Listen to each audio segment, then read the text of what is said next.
When I was a little girl, my grandmother realized right away that astrology was not my gift. And so she handed me a deck of playing cards, a regular deck, and introduced me to reading tarot. Back then, it wasn't easy to get a deck, and my grandmother didn't go out much, so there wasn't a way for her to get me one.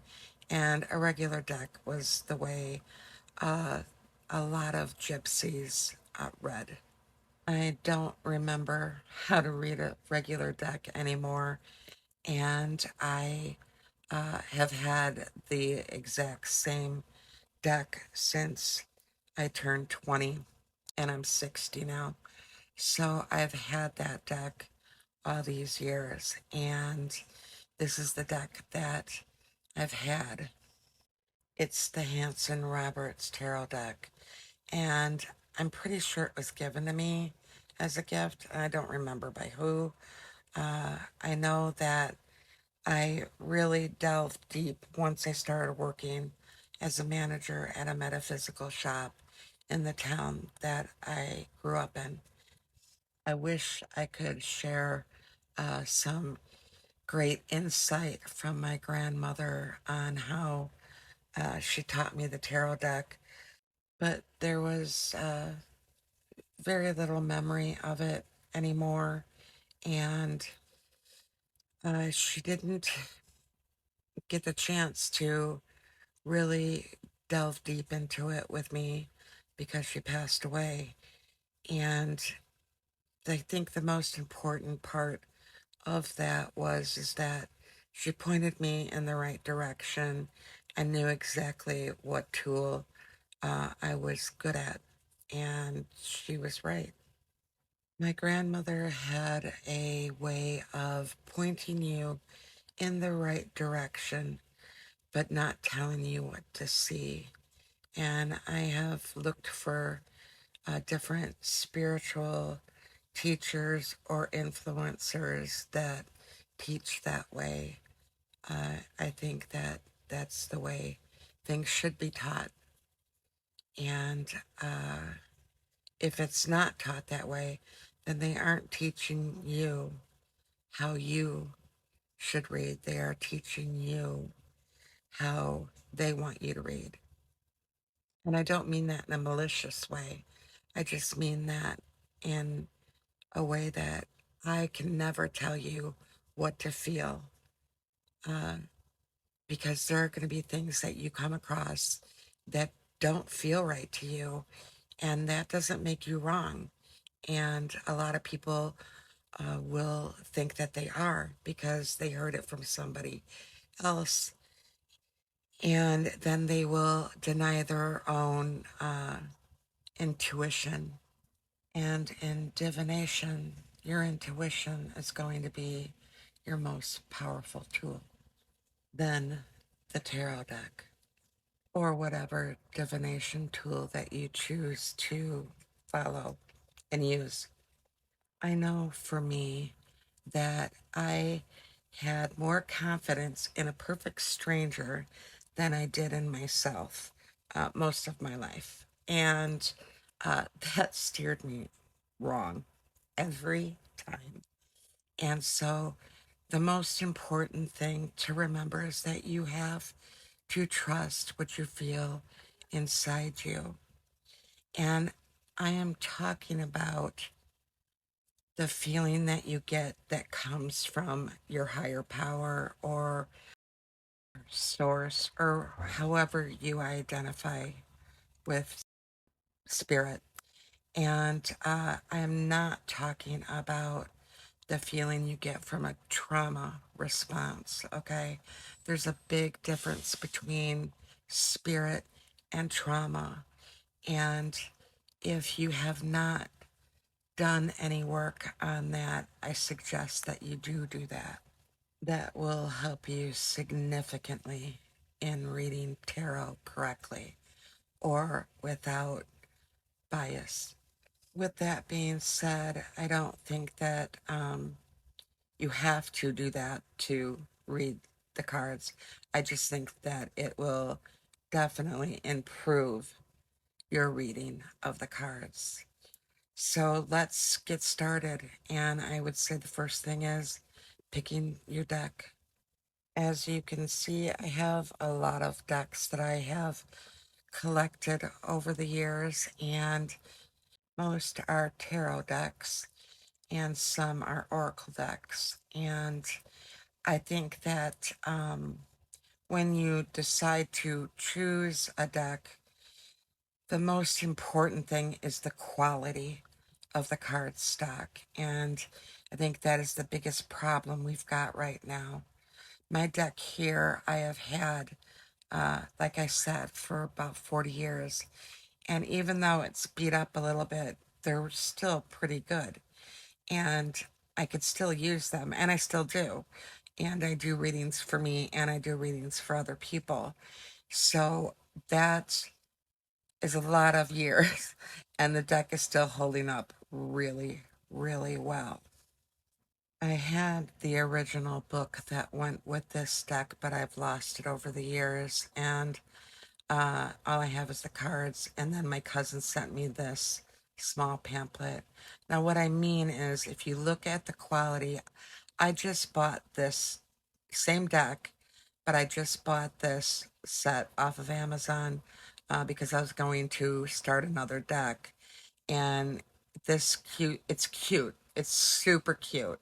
And if you want it for, uh, you know, to look at and have out as a display or as a collector's item, I think it's great for that.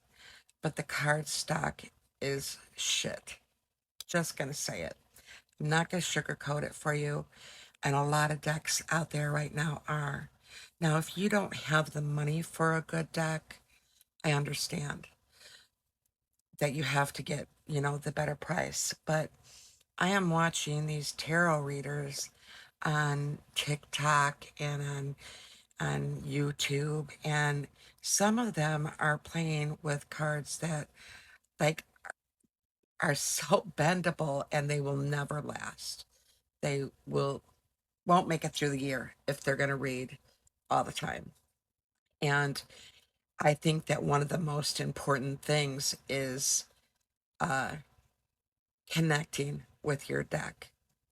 And if you have to keep replacing them, then what's the point? My deck that I have had for 40 years has, I have this personal, like, I can feel a connection between the deck and myself. And that came with time. And when you get these cheaper decks, and I think the only thing that really bothers me about this is that people are selling these knowing that they're shit cards. And I I don't have any respect for anybody who does that. Uh, I suggest if you're gonna buy a deck, you should buy one from a metaphysical shop, online or in person, and one that has a good reputation. I won't sell anything like this in my shop. I only have one deck right now, and that's the Goddess Tarot deck. But I will not sell anything unless it has good cardstock, and I know it'll last, like this deck did for me. And it becomes a part of you. So if anything else, invest in a good deck because you're going to want that to be with you for a long time. And I promise you, when you look at the difference between these two, it is remarkable. So I would definitely say pick a good cardstock with your deck because you do not want to have trash. Right now in my shop, I have the Goddess Tarot, and it's excellent cardstock. And the wholesale shop that I go through is fantastic. It has a great reputation, and it has many, many decades of being an American company. And so I only deal with particular wholesalers. I'm not looking to rip people off. So I will sell less items if I have to, than sell crap to people. It's just not my way. And I know there are a lot of people out there that do, and that's fine.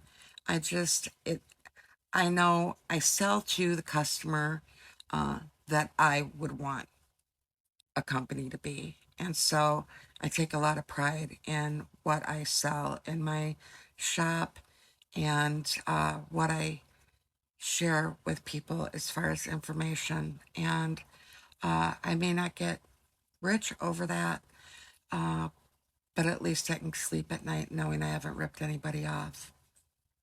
So now this deck that the Goddess Tarot you can find in my shop on Etsy at Anoldfriendstudio. And this deck is one of the prettiest decks that I've ever seen. I don't use this. I may start using this deck right now uh, until I get another Hanson Roberts deck.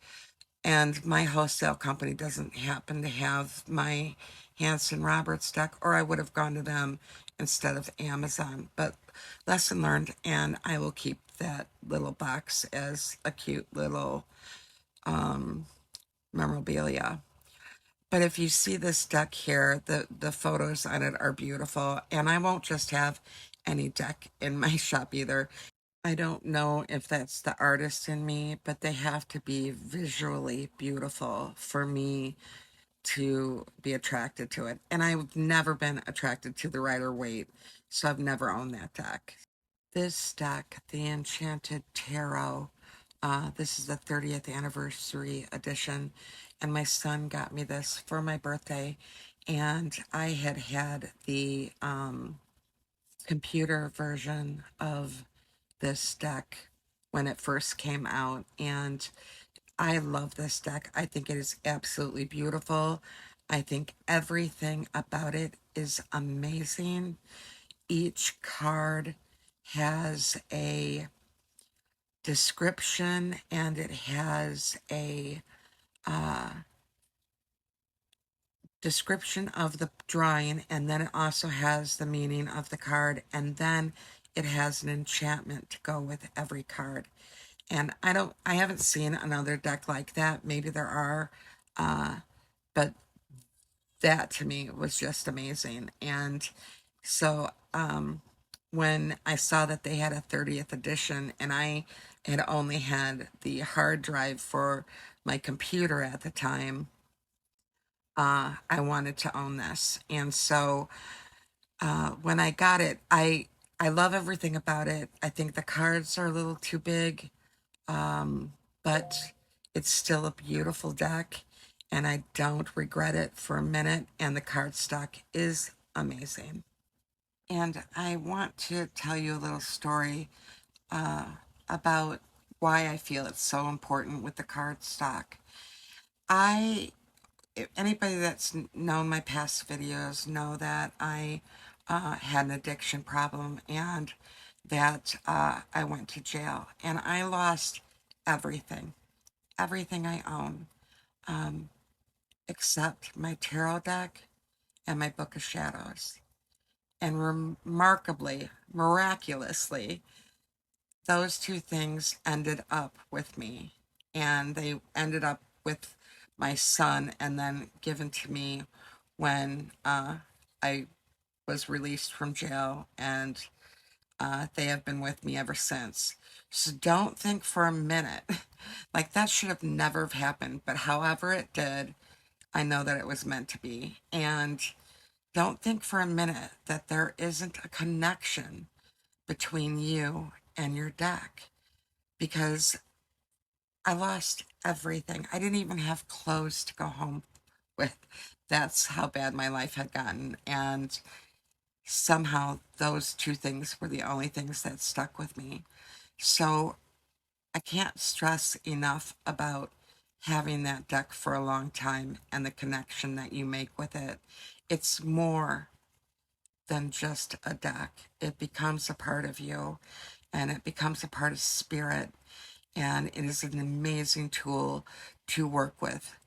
But you have to also remember that if you use this obsessively, you are giving your power away to the deck. And you don't want to do that. That would be just like giving your power away to a church or to somebody else. You don't want to do that. It's supposed to work with you.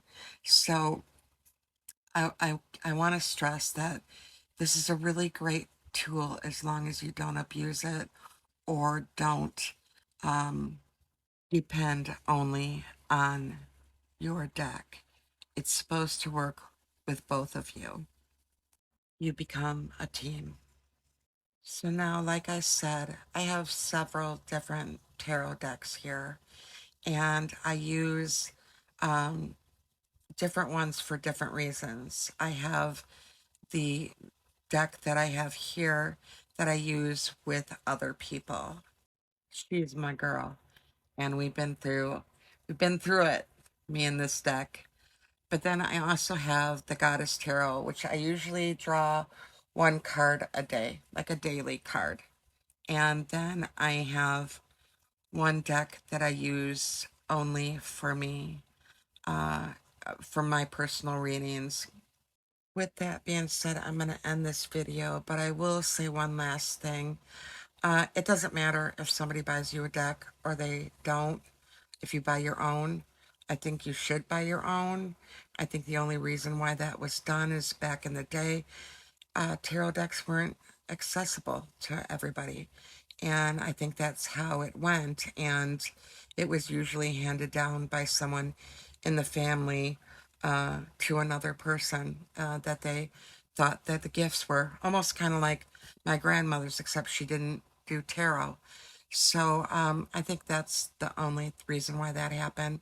And so that you would be taught by somebody that knew what they were doing, was responsible with what they were doing, and wanted to give you the best information available, because there's a lot that is not okay out there. And we will touch on that in the next video. I know that I said that I read tarot, but I will never, ever reach out to anybody for a reading. And anybody that does, I'd be very leery of. So keep that in mind. And if you ever get anything from me saying that it's me, it's not me. The only way that we will ever communicate is if you contact me.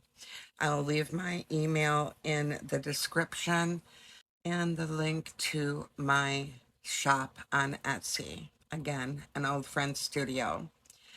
And if you enjoyed this video, could you please like it and subscribe if you'd like to see the rest that I series that I share on tarot reading or witchcraft and how I live my life as a witch.